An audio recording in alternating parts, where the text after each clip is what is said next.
Exodus chapter 21. These are the laws you are to set before them. If you buy a Hebrew servant, he is to serve you for 6 years. But in the 7th year he shall go free, without paying anything.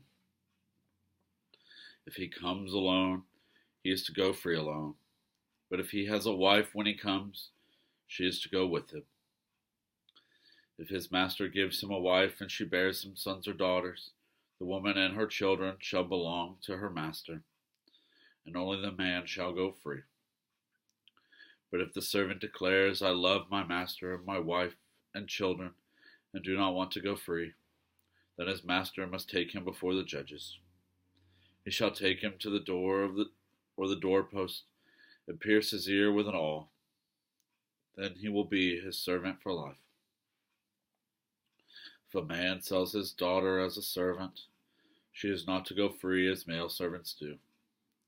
If she does not please the master who has selected her for himself, he must let her be redeemed. He has no right to sell her to foreigners, because he has broken faith with her. If he selects her for his son, he must grant her the rights of a daughter. If he marries another woman, he must not deprive the first one of her food, clothing, and marital rights. If he does not provide her with these 3 things, she is to go free without any payment of money. Anyone who strikes a person with a fatal blow is to be put to death.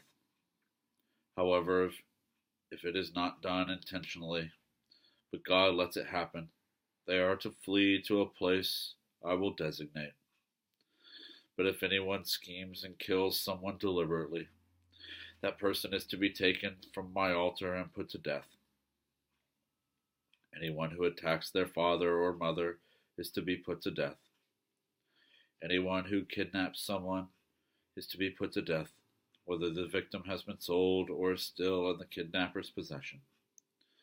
Anyone who curses their father or mother is to be put to death.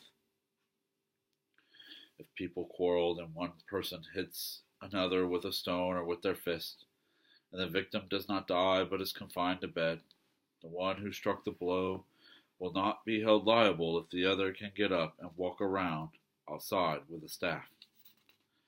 However, the guilty party must pay the injured person for any loss of time and see that the victim is completely healed. Anyone who beats their male or female slave with a rod must be punished if the slave dies as a direct result. But they are not to be punished if the slave recovers after a day or 2, since the slave is their property. If people are fighting and hit a pregnant woman, and she gives birth prematurely, but there is no serious injury, the offender must be fined whatever the woman's husband demands and the court allows. But if there is a serious injury, you are to take life for life, eye for eye, tooth for tooth, hand for hand, foot for foot, burn for burn, wound for wound, bruise for bruise. An owner who hits a male or female slave in the eye and destroys it must let the slave go free to compensate for the eye. And an owner who knocks off the tooth of a male or female slave must let the slave go free to compensate for the tooth. If a bull gores a man or woman to death, the bull is to be stoned to death, and its meat must not be eaten. But the owner of the bull will not be held responsible. If, however, the bull has had the habit of goring, and the owner has been warned but has not kept it penned up, and it kills a man or woman, the bull is to be stoned, and its owner also is to be put to death.